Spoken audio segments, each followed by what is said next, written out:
Guys, it's finally that time. It's finally time for me to talk about The Return and Jailbreak, the final episodes of the first season of Steven Universe. It's been a long time since I started trying to go back and catch up on all these Steven Universe reviews, and this feels like a major milestone in completing that. And I have, of course, written out the majority of what I want to say. That's how I handle these reviews. I write out talking points and notes and things that I want to talk about. And I found that it was atypically hard to write out this review because I had to keep wondering, has someone else already talked about this? Am I going to be saying something here that somebody else has already touched on? Because this episode has been talked about like crazy. These episodes, rather, I guess. Because even though these are one mostly cohesive story, they are still two very separate episodes. Even standing here now, I'm wondering if I should, not talk about certain things that I have in my notes. Because I'm sure there are things that you've heard many, many times before, or that you've thought about this episode many, many times before. So just be aware that there are going to be things in this review that I'm sure other people have talked about. There is going to be some redundancy here. I'm going to try to stick to the things that really stood out to me personally about this episode, so at least hopefully the review will be fairly concise. And also keep in mind that more so than ever in any of these older episode reviews, if you haven't seen this episode, don't watch this review.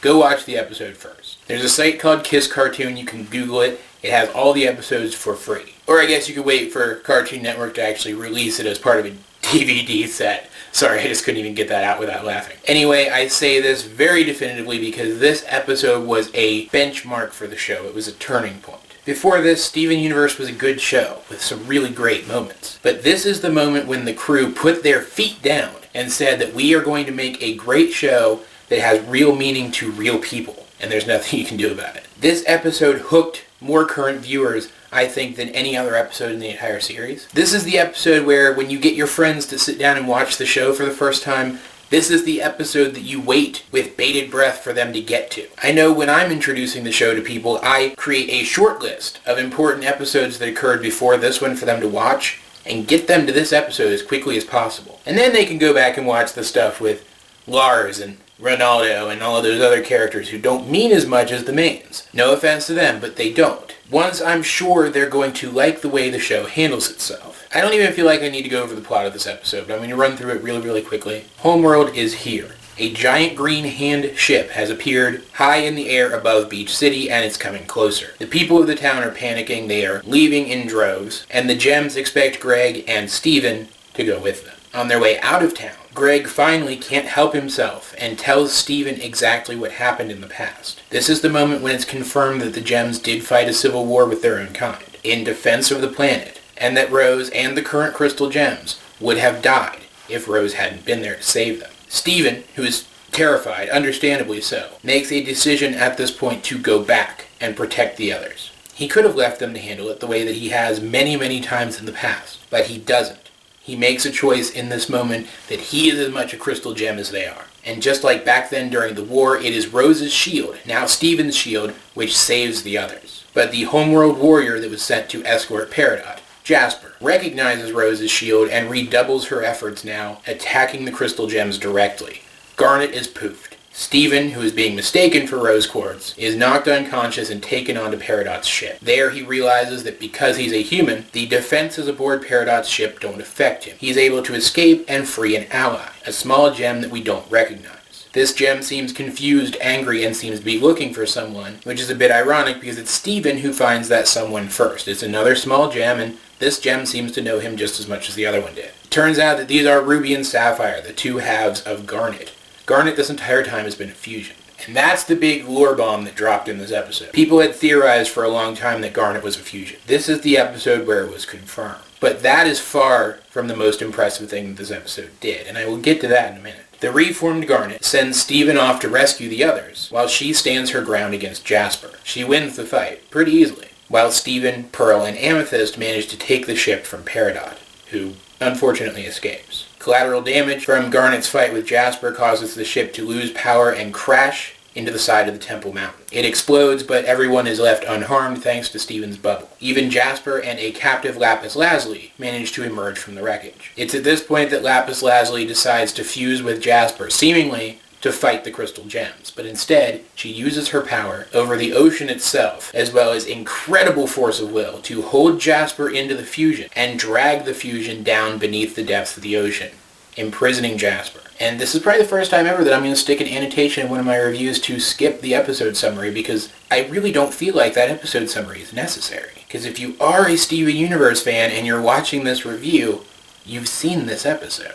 First of all, I want to talk about Malachite, the fusion of Lapis Lazuli and Jasper, whose name we didn't actually get for quite some time in series. I think it was actually the crew that confirmed her name elsewhere. And the idea that Lapis formed Malachite with Jasper to save Steven. That's not true. The crew themselves have confirmed that that's not true. Lapis saw an opportunity. We now know, as of Same Old World, that Lapis was imprisoned in the mirror and tormented by Homeworld gems. Gems of a faction that she was still technically loyal to, who had just mistaken her for someone else. We know that now, but we didn't need to know it. It just helps with the context of what Lapis did. In that moment, when Jasper tries to convince Lapis to fuse with her, Lapis realizes that she can use this as an opportunity to torment one of her tormentors. Even though Jasper wasn't directly involved in Lapis's imprisonment, Jasper is still loyal to Homeworld and offers an acceptable proxy. So Lapis fuses with Jasper so that she can torture Jasper, so that she can get some payback for what Homeworld did to her, so that the jailed could become the jailer, so to speak. And you may argue that there was still some part of her who did this because she wanted to save Steven, but that's absolutely insane. There was no need for her to do that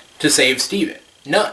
Literally zero. Jasper was beaten. Her ship was destroyed. The gem that she was sent to escort is gone. And she is facing a group of gems led by the gem who just bested her in single combat. Add Lapis to that group, Lapis being quite possibly the most powerful gem we've ever seen fight in the show so far, and Jasper wouldn't have stood a chance. Lapis made the decision to fuse with Jasper for one reason, knowing exactly why she was doing it. You can see the moment where she makes the decision. You can see it on her face. This is one of those feat that the crew put down. This is that moment where they made it absolutely clear that the characters in this show aren't perfect. They're going to be portrayed as realistic, flawed individuals, and that the show is going to explore those flaws thoroughly. Because even without the context of Same Old World, it's still pretty obvious what Lapis is doing. Or at least it's obvious enough that you can guess at it. But that's far from the most interesting foot that this episode put down, to carry the analogy probably a bit too far at this point, because earlier, when we learned that Garnet is a fusion, that's not all that we learned. I know there's still a lot of you out there who insist that gems shouldn't be treated like women because they technically aren't, but, and I am going to say this as diplomatically as possible, you're wrong. Yes, technically speaking, the gems come from a race that only has a concept of a single gender that just so happens to most closely resemble our concept of female. That is the latest consensus by the crew. But that doesn't change the fact that gems, even Homeworld gems who never have been to Earth and never had any opportunity to be influenced by Earth culture, still refer to each other as women. These characters are coded as women because Rebecca Sugar wanted a cast of strong women. Strong,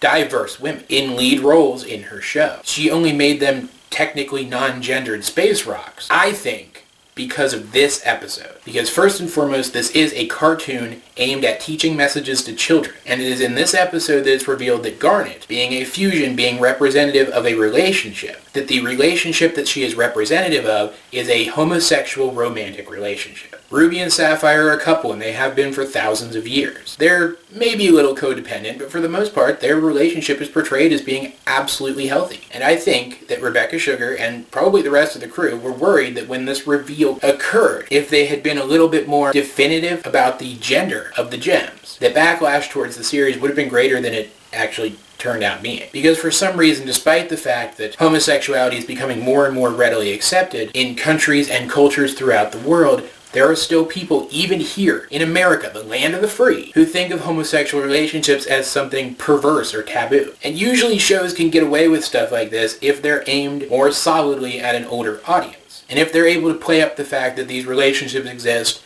to mine drama. That's why 99% of homosexual relationships in most media end either in a tragic separation or in one or more deaths. The fact that this show includes two lesbian characters, two very clearly lesbian characters, and neither one of them was killed by the end of the episode is actually hugely progressive. The fact that these lesbian characters were introduced and the relationship was introduced as something stable and strong in and of itself is progressive. This is the moment where the writers on this show, all of them collectively, made it clear that they were not going to shy away from topics that might be considered sensitive, that they intend to be inclusive and relatable to as broad an audience as possible. And as mind-blowing as the Garnet reveal itself was, it was actually this metaphorical declaration that got me hooked on this show in the first place. For those of you who don't know, this is actually one of the first episodes I ever saw. I saw Cheeseburger Backpack first. I watched a couple of other episodes. Giant Woman, I think, was one of them. Some episodes somewhere about fusion. I remember seeing an episode about fusion before watching this episode. But it was actually the nagging of one of my friends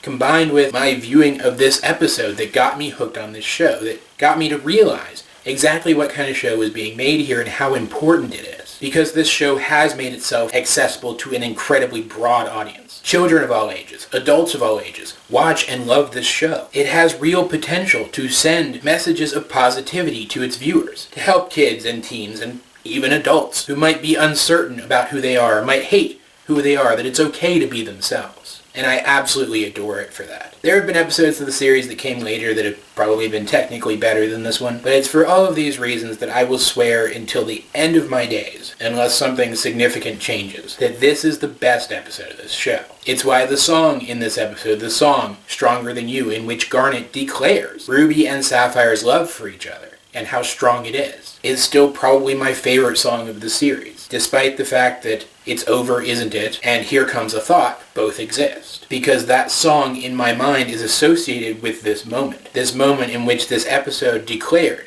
that this show wasn't going to shy away from anything that it felt was worth talking about. And I'd be willing to bet that there are a lot of you who feel the same way. So, guys, what did you think of this episode? These episodes, technically. Let's get a discussion going in the comments section down below. Either way, this has been AJ22, and I will talk to you guys later.